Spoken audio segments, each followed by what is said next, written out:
Hola, Christina. How are you? I'm doing great, Mano. How are you? Pretty good. Pretty good. Like I've told you privately, a lot of people have asked me about bringing you back on. Quite a few ladies, in particular, felt a strong connection to you, your words, your story. A lot of the people enjoyed the conversation we had back and forth. The chemistry apparently was awesome.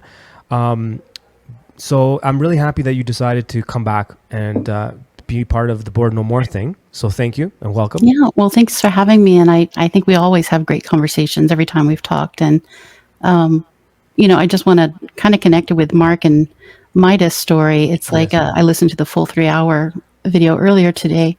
Hmm. And, back in the 80s and 90s, so many of the converts to Orthodoxy were Protestants or Catholics who had been raised Christian and had really stable families. Hmm. And that's part of why I share my story is I think, one of the few that didn't come from that back then. But now I think you see there's a whole bunch of us.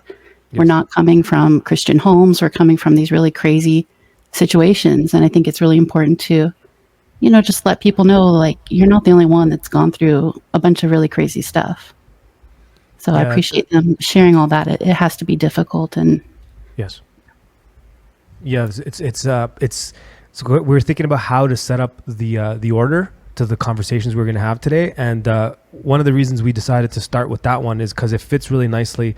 Well, as nice as it could. That's a difficult conversation to have. Is a difficult subject, but it leads really nicely into like homeschooling, the Orthodox perspective on that, how to raise kids, and that's something that a lot of people are not really focused on, and I think we do need to focus on that, as well as stories like we just heard, because it's, how do I put this? It's like sometimes, not sometimes, oftentimes, if we walk through the dark, we find the light in a different way. It gives us perspective. It fills us with this heat and warmth that's kind of hard to describe. I'm not trying to sound cheesy, but I know in my difficult times, not comparable to that story at all, that those moments are important to discuss, to talk about, and put them out there. And talking about family, it's there's ups and there's downs. There's ups and yeah, there's downs. and actually what you're alluding to was a real kind of spiritual question I had for a long time Hmm. because I came from such a dark, broken place. Hmm. And then here I was raising cradle Orthodox kids. So how do I, as a crazy convert, raise them? And how Yeah. do they know the love and mercy of God if they've never, been through all these terrible things, right?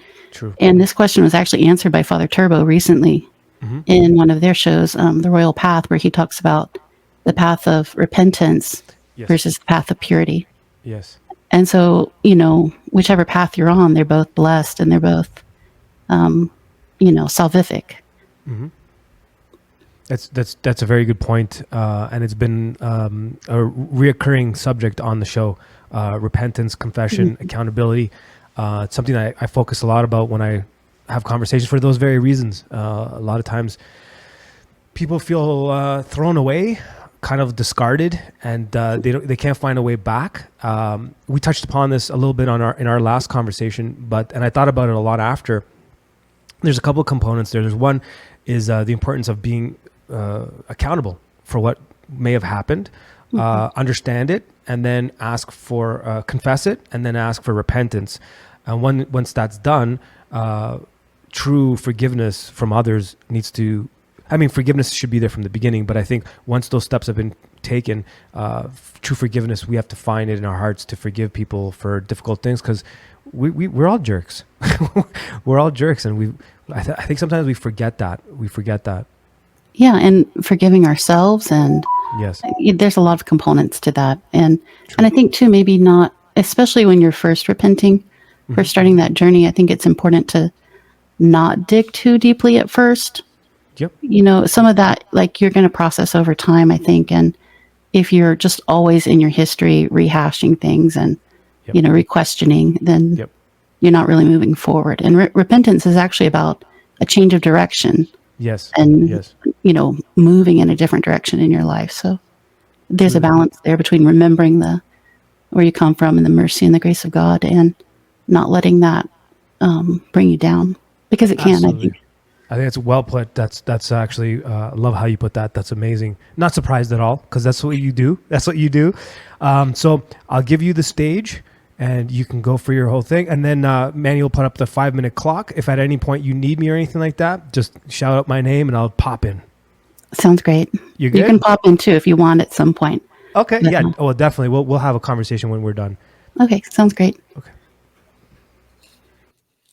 So today we're talking about the most common questions I get about homeschooling your children. I've been a homeschooler for 20 years. We've graduated 3 kids, all doing well, and we have our 16-year-old still at home. I also want to say, well, I'll bring this up later. Okay, so first we're going to talk about, just very briefly, about the public school system, because if we're going to think critically about the homeschooling, you also want to think critically about your other options. So I don't want to get too into this because my only public school experience is my own. My kids never went. But you should, if you're thinking about public school, definitely look into the history of the public school system. And there are 2 really great books about this. Dumbing Us Down by John Taylor Gatto, and also by John Taylor Gatto, The Underground History of the American Education System. And these will really open your eyes. They can be pretty depressing at times. But again, if you're going to put your kid in a system, I think you want to start with understanding where that system came from. And John Taylor Gatto was a teacher, so he was really speaking from inside the system. The next thing you want to look at is the current state of the public school system. Where are we at now? Things started off on a bad foot and they've just gotten worse. I think this has become pretty obvious, especially since COVID, where, thank God, parents all of a sudden had a little window into what was being taught and what was going on in the schools. But there's multiple issues there, from declining academic scores to bullying, woke things being taught. The list goes on and on. So if you're unfamiliar with this, all you have to do is get on TikTok or YouTube and type in teachers quitting.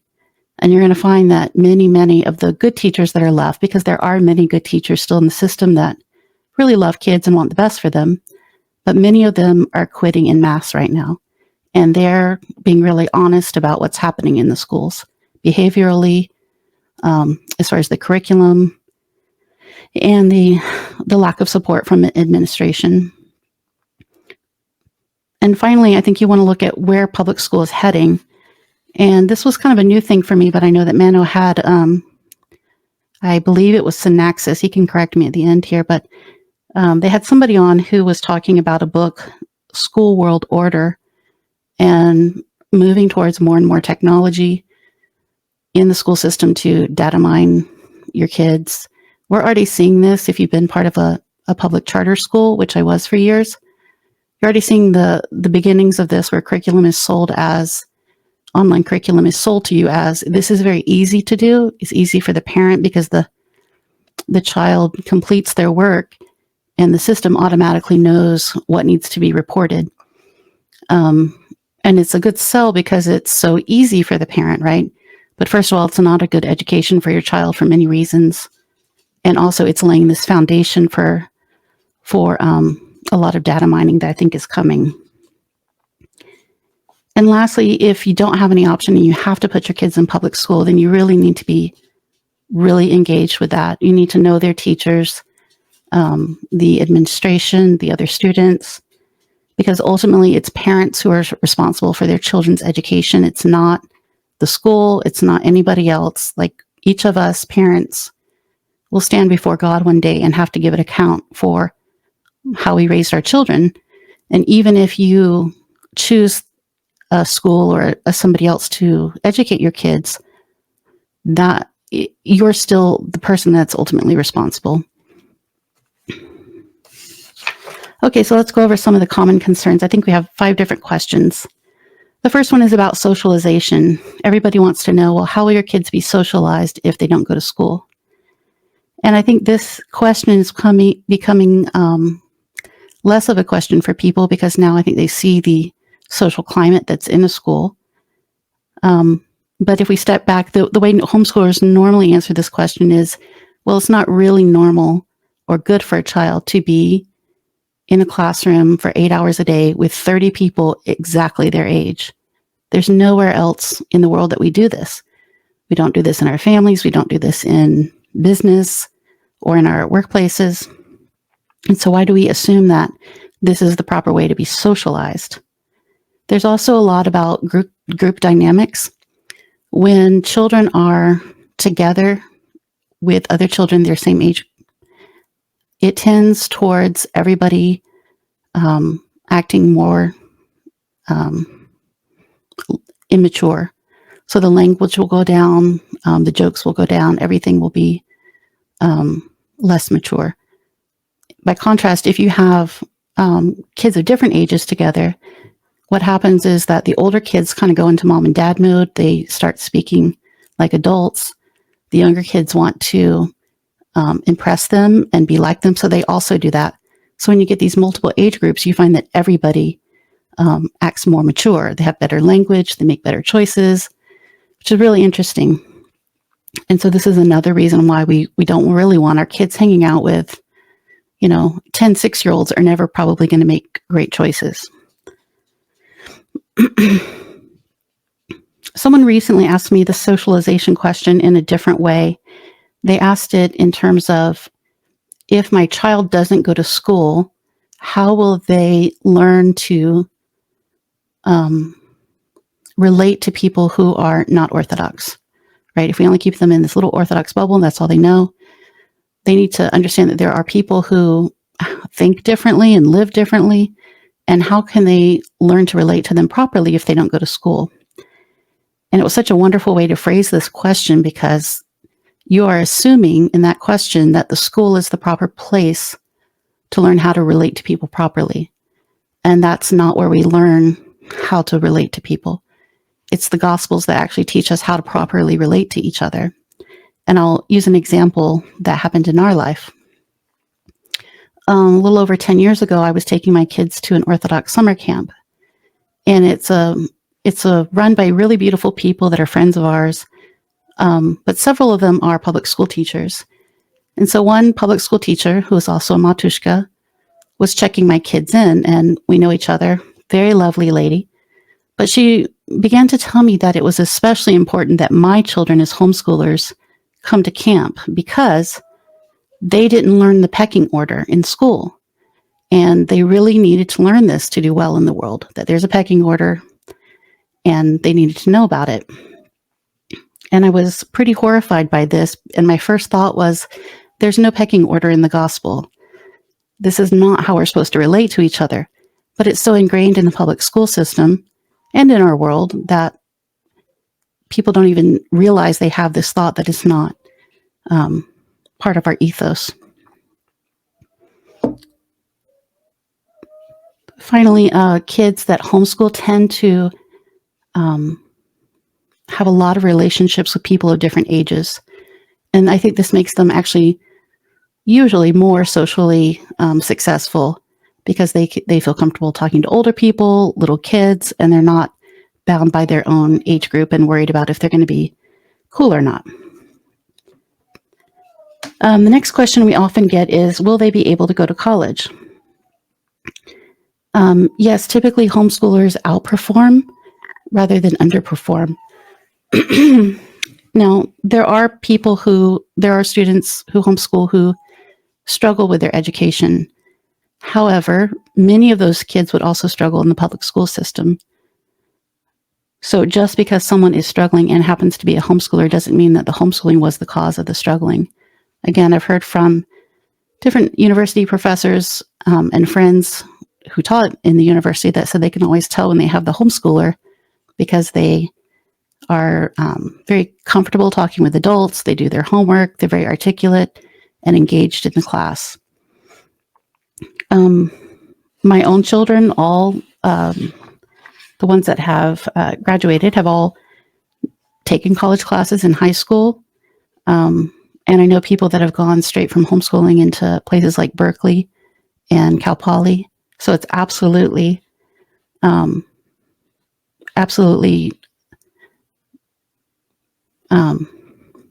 your kids can absolutely go to college if they're homeschooling. It's not a problem at all.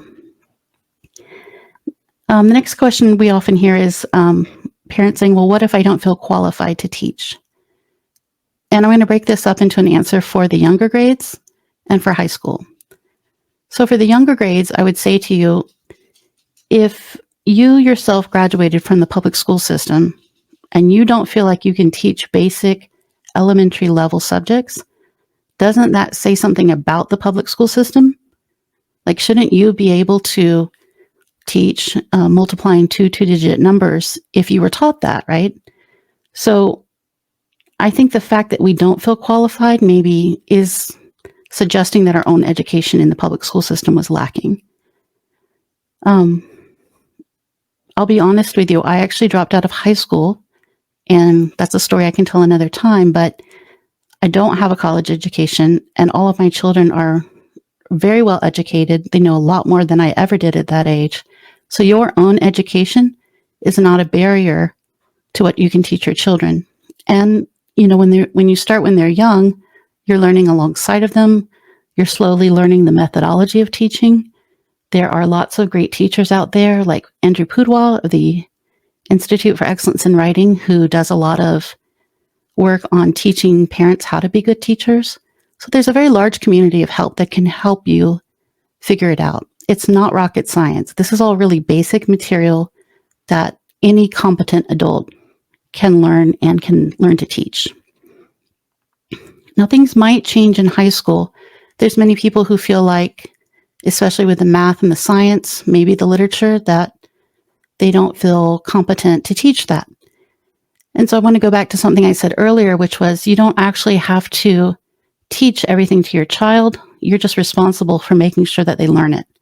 So there are a number of online schools, tutoring situations, co-ops, both large and small. There's a lot of options now and a lot of help for parents in high school. If you don't feel qualified, you can either find someone locally. I had a friend who was a PhD in psychology, and so she offered an AP psychology class for all of the kids in our group. And so you just have to find the resources in your community, and I promise you that they are there, whether that's, again, co-ops or college classes. So you don't have to feel like you personally have to teach every subject. You're facilitating once they get to high school. Okay, the fourth question I've heard a lot is it wrong to pull them out of the public school system? Shouldn't they stay as a light to the world? Meaning, if we pull all the public kids, all the Christian kids out of public school, isn't public school going to get worse and worse? And I think people forget that the children, especially young children, are still being formed. So your 6-year-old, your 8-year-old, if they go to public school, they will be formed. They won't reform other people. It's just, I really don't think that that's possible, especially the younger the kids are. And, we have these old sayings like bad company corrupts, right? Like, you're going to become like the people you hang out with. So if your 8-year-old is hanging out with your typical public school kids that have smartphones, that are playing lots of video games, have been exposed to a lot of things, your child is going to become more and more like them.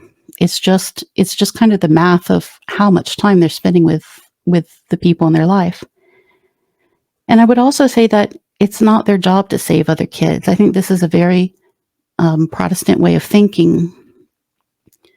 And occasionally, I've met kids that are Orthodox and they're really struggling.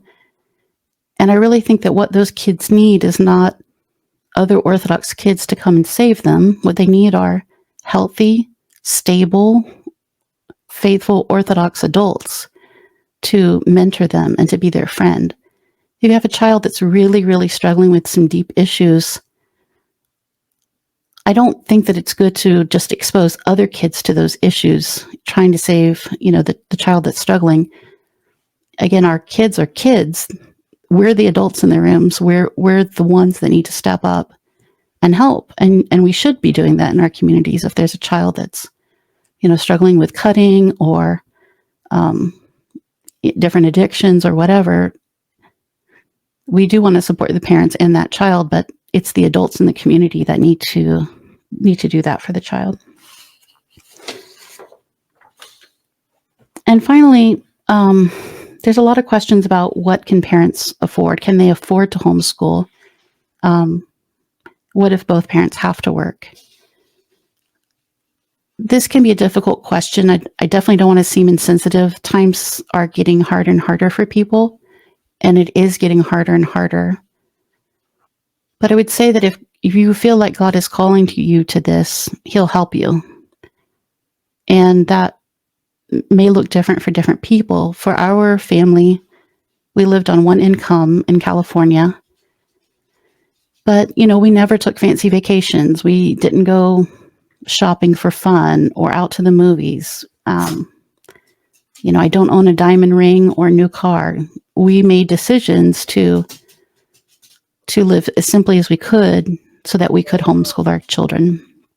And I realize that some people are already struggling, but I would just ask you to maybe look really honestly at your life, because most of the times I've had this question, it's actually been from people that, had much nicer, larger, newer homes and cars than we did. So I'm not judging that, but I'm saying everyone's got to make choices, and we all have to live with the choices that we make. And if you feel super compelled to homeschool and you feel like God is calling you to this, then He's going to make it, work for you. And the homeschooling part itself is not expensive. I think for less than $500, you could start with one child for sure. And depending on the curriculum and what you choose, a lot of it's reusable. So I think, with a family, probably less than $1,000 a year. But I realize it's probably the income that's being lost. So, those details you have to work out with your family. But for us, it was something that we would be actually willing to move out of state for. And I want to say that we made every bad financial decision you could make. We bought a home that was too expensive. We lost that home in the housing crash. We had to move across the country. Our life was really, really messy for a big chunk of our homeschooling. And we sometimes didn't know what was going to happen financially next, but we just stuck with it because we believed in it. At that point, we had seen so much of the fruit of it that we were in it for the long haul. And so I would just encourage you to really look honestly at your budget and see what can be done. If you do still have to work, I do know ladies who are widows. I know 2 widows that homeschool, and so they work, but they do have a large network of friends. And so if you have a co-op, if you have grandparents or friends that can help you, that obviously will make it a lot easier for you if you do have to work either part-time or full-time. But there are people doing it. So again, it goes back to, I'm not trying to pressure anyone into doing it, but if you want to do it, there's a way, even if you're very tight on money. And then finally, I just wanted to give some kind of thoughts about starting and maybe a little bit of advice or things to remember. So again, if God is calling you to this, He's going to give you the grace to do it. And He's just going to ask for your little bit of effort. Whatever effort you can put in, He's going to multiply that into so much grace to make it happen. I would recommend that you don't try to replicate what the kids are doing in school. There's lots of different methods of homeschooling, but what's called the school at home, which is where you try to replicate the school model at home, it's a very expensive and time-consuming model. So there are many other things that you can do that are simple, but they are incredibly impactful from an educational standpoint, like reading aloud, dictation, copy work, even conversation. So these things are very inexpensive. They don't take a lot of time, but the benefits that the child gets from it are really intense. It's like the superfood of education. You can also learn more at home in a short amount of time than you can at school. So what the school takes maybe 8 hours to cover, you can probably do it in an hour and a half at home. So you don't feel like you have to sit in a desk or at the kitchen table for 8 hours a day. That's not what it's going to look like. And finally, I'd say just relax. You don't have to rush. Your 5-year-old doesn't have to be reading. You can't really mess the kids up that much, honestly. If all you did was read good books and do a little math and maybe some writing in high school, you would actually, I really believe, be further along than most kids in the public school system. And finally, I want to share three different tips from 2 different people. So the first is from Dr. Mark Tarpley. He was on Orthodox Ethos with Father Peter recently, and Dr. Mark has a degree in education, a PhD, and I believe it's his dissertation. He went through all the lives of all the saints that spoke about education and gathered up everything that they wrote about it, and he came across 3 things that all of the saints agree on. There were some things that, of course, there were opinion, but these 3 things all the saints agree on. And this is basically how you would make sure your child would grow up to be a good Orthodox Christian. Do the parents pray? Do they engage in the liturgical life of the church? And 3, do they set a good example? So if you can do those 3 things, we always want to start with the first and most important things in our life. And obviously our spiritual life is the most important. If you start there, then everything else will work out. And I know that probably sounds like it's optimistic, but it's true. It's been borne out so many times in my life that if you try to focus on, rigorous high school level science classes, you're going to just stress yourself out and it's not going to work well. But if you can always step back and do the first things first, do you pray? Do you engage in the spiritual life of the church? And do you set a good example? If you do that, everything else will work out. And then finally, from Andrew Pudwa, who I would really recommend for anyone starting out. Again, he's from the Institute for Excellence in Writing. He says there's only 3 subjects. So there's character, skills, and knowledge. And as long as you are working on those 3 things in that order, character, skills, and knowledge, you're doing fine. You don't have to stick to the model that the public school has created. You don't have to teach biology in 9th grade. You can do it in 9th. You can do it in 10th or 11th or not at all. You can do something different. So we have to really break out of that paradigm that we've all been formed in, and just learn to be a little bit more responsive both to our children and to God. Where's God leading us to spend our time? And not think that it all depends on us, because going back to the first thing I said is, if God is calling you to this, then all you have to do is bring your 2 little fish and 5 loaves, and he will do all of the rest. He's going to multiply that work and give you so much grace that it'll all be fine. So I think that's all, Mano. You got me every time you talk. Like one of the takeaways I would, if I had to sum it up, is be what you believe, be what you want to be, and show others through example. I love that that simple but complicated way of thinking of schooling, where you're talking about kids being around older kids and having mixed classes actually brings out the more maturity out of them, the more reality out of them, and then applying that the gospel teachings as a way to be, rather than a hierarchical, a pecking order, as you put it. Yeah. That is important. My daughter, unfortunately or fortunately, whatever way you want to look at it, is I was trying to put her in a different school system because I didn't have a good time in school. So we put her in an alternative school. This is way back. And they were trying to set it up in that sort of way, but very like flaky. So they ended up trying to indoctrinate her with some of the weird woo-woo stuff. But one of the selling points was the mixed classes, and that was one of the reasons I liked it. But the way you put that was really, really great. I know everyone in the chat was blown away by your talk, by the way. You guys are always so nice. I'm always super nervous, honestly. Thinking, are you really? Yeah, I am. Okay, well, it doesn't show. It doesn't show at all. It doesn't show at all. No.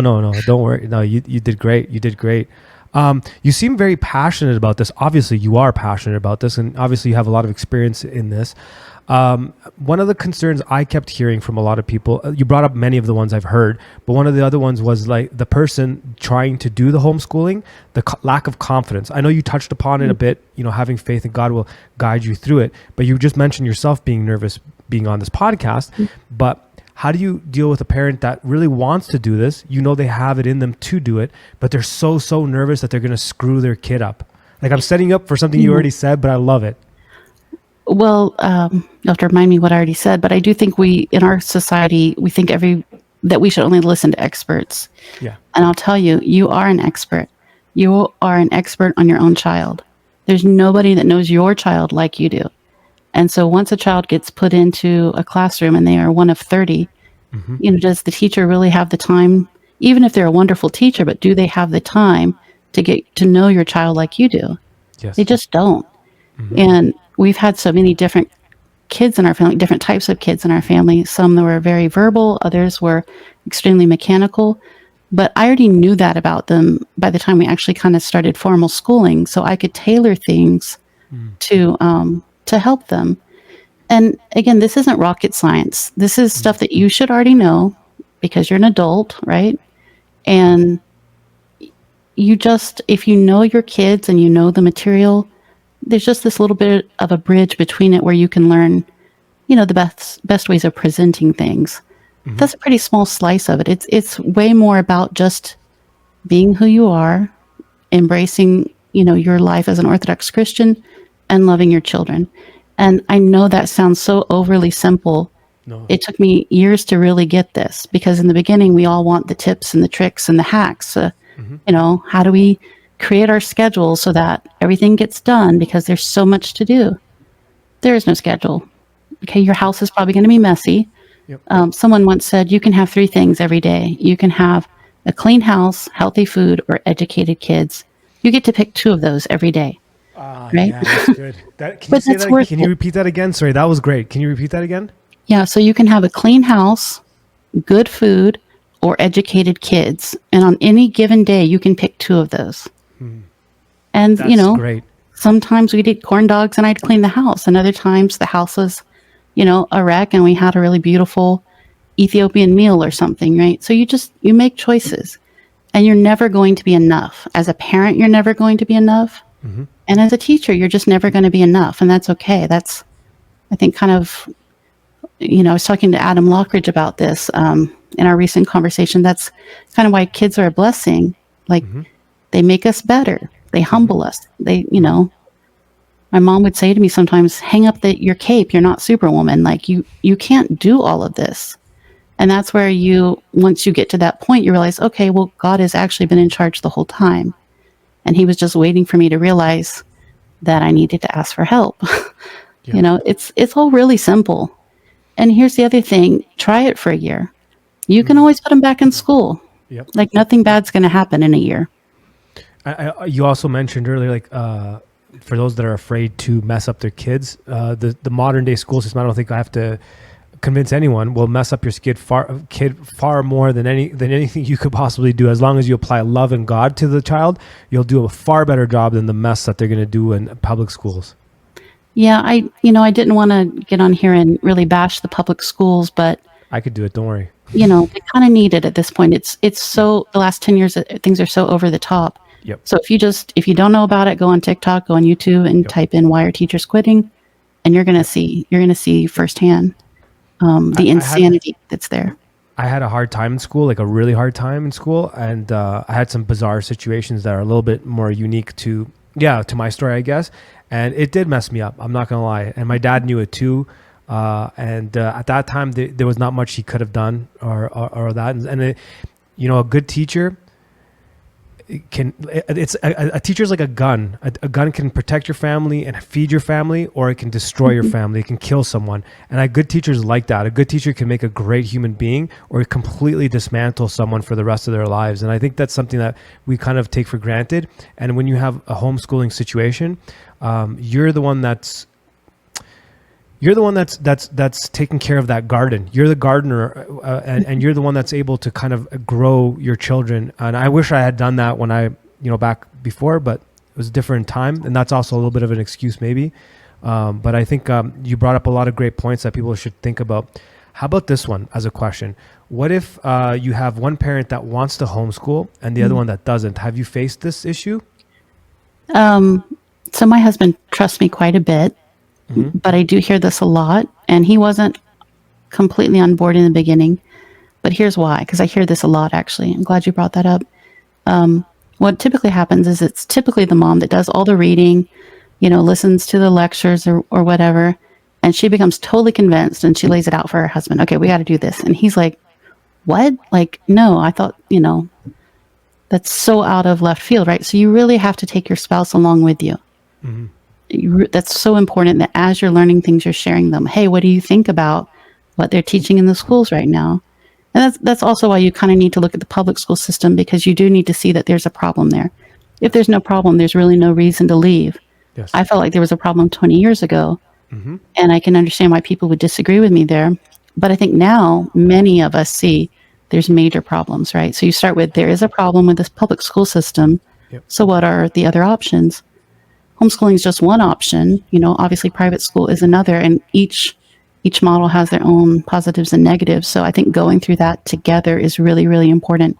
Otherwise, why should they be on board? They're not going to see it. Of course. But I think if most dads, it's usually the dad that's needs some convincing. If they see what's going on in the public school system, I think their protective nature will come out real quick. I agree. That's good advice. What was your education experience like? How did you feel about public school when you were a kid? That's a hard one. I've thought about going a deep dive into that because it's pretty interesting. My high school was a public art high school, so it was a magnet school, and before magnet schools were a thing. So we had a very nice, small, it was only like 125 kids in each class level, each grade level. But as I kind of descended into chaos in my own life, ending up living on my own and,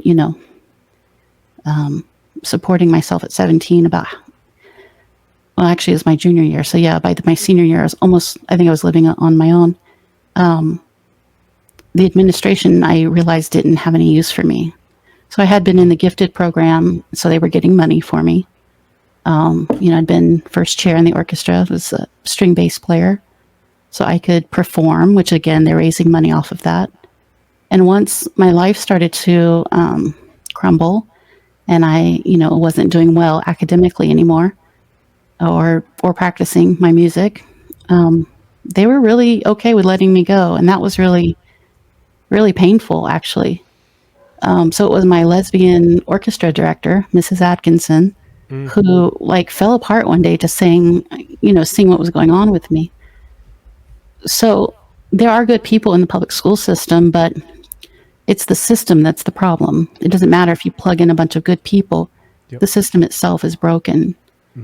And of course, the other, I think 7th grade, I went to a school that was 7 through 12, and it was about 2,500 kids. And it was extremely unsafe. And I remember riding the bus to school every day, and on the outside it had this big logo, and it said, Sandalwood, a national model school. I just thought, what a joke. Guys will push you up against the lockers and, threaten you. Girls hitting you on the back of the head. Bathroom is full of smoke. I don't think I used the bathroom at all in 7th grade. And then you get yelled at, by teachers for being, 3 seconds late. It's none of this is how you treat a human. No. None of this stuff is how nobody would tolerate that in a job. Why do we tolerate it with the children? Which reminds me, Matt Walsh of the Daily Wire just came out with a report a few weeks ago on sexual abuse in the public school system. The numbers are pretty shocking. Yep. I don't know if you heard this, but I believe it's 1 in 10 kids in the public school system are being abused. Don't fact check me on that number, but the number was incredibly, it was 10% actually, because I think it was 30 million children or 50 million children in the school system. So it came out to about 5 million kids. Yep. And those are the ones that report it. There's so many that don't. Exactly. And looking back in my high school, we had 2 different teachers that were flirting with us high school girls. Yep. The 6th grade bus driver was drinking. Yeah. as he's driving us home. He's got his little Uh-huh. paper bag, right?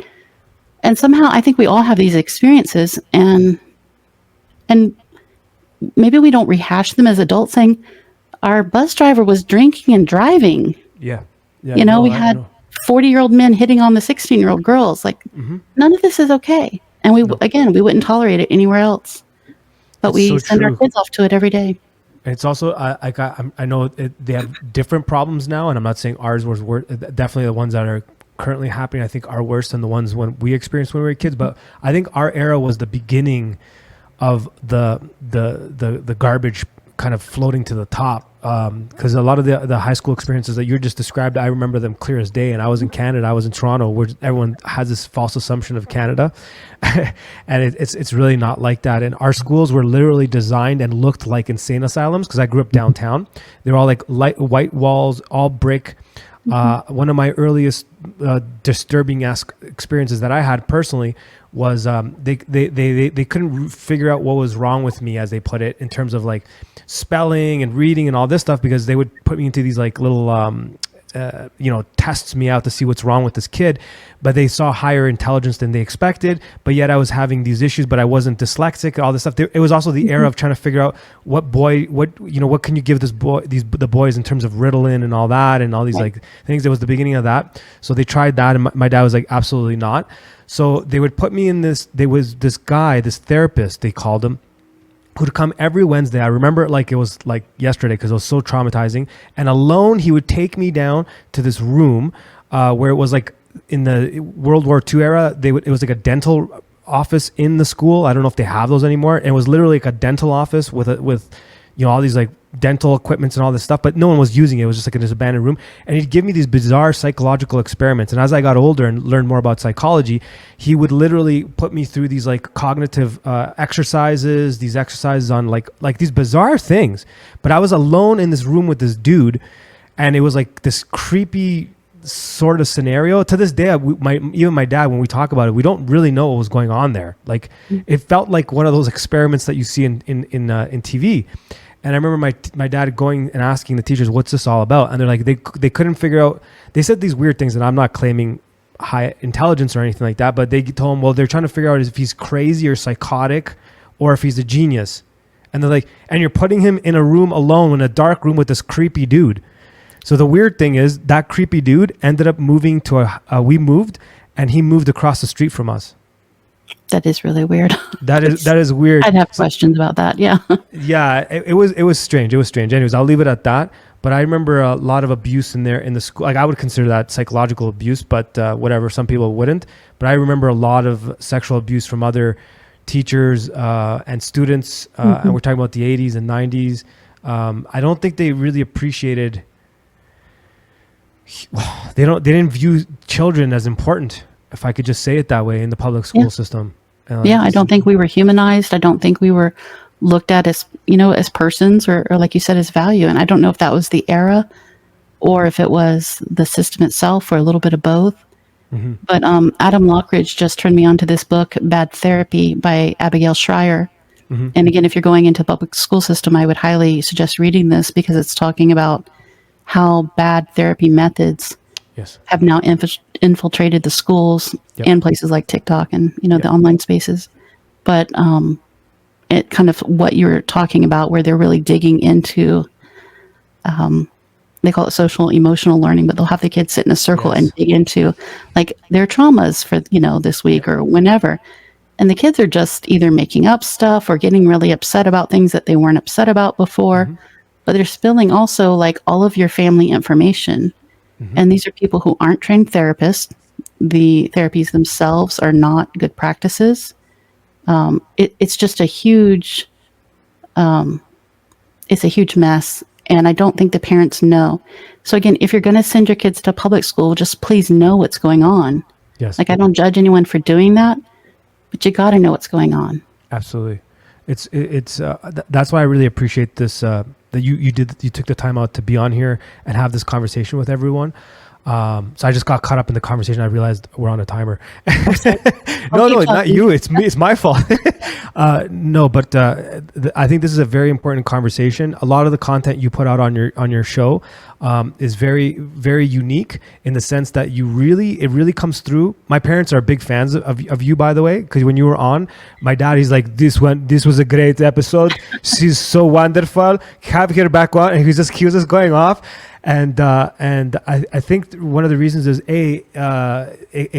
you could see that it's coming from the heart, and it's inspired through God. Like your intentions are there; they're clear. You're also talking about subjects that a lot of people are not emphasizing or talking about in the way that you're talking about them. And I think we're definitely going to have you on many times. But I just want to encourage you to keep going, and any help you need from us, you better send us messages, and we will support you 100%. I need you to plug your show, plug your channel, plug anything you have coming, please. Yes. And thank you. Well, thank you, Mano. You've been just incredibly encouraging, and I do really appreciate that. I just dropped a really great interview with Adam Lockridge. He's the headmaster of the school at Father Turbo's church in Kansas City. Really great conversation. We're going to have a monthly conversation, actually. So we have one coming up on obedience next month. On Monday, I actually have a really fantastic interview with John Heers. We're going to be talking about hospitality and old world women. So we're not going for traditional, we're not going for conservative. These terms are very loaded. We're going for old world women on my channel. Love it. And if anybody out there, my channel is Orthodox Family Life. And if you have questions about homeschooling, specific questions, my email is in the About page. Please, contact me. Many other people probably have the same questions you do, and the topic is so large, it's been hard for me to just figure out where to start. So if you have a question, send it to me. I'll either do a video or I'll write you back with some help. Well, thank you so much for doing this, and this will be an ongoing thing. So you'll definitely hear from us again, 100%. God bless you and your family. Really mean that. Thanks so much, Mano. No problem. Have yourself a great day. Thanks. This is Raphael from Orthodox Review, the most uneducated educational program on the internet, and you're listening to Bored No More Network. Bored no more.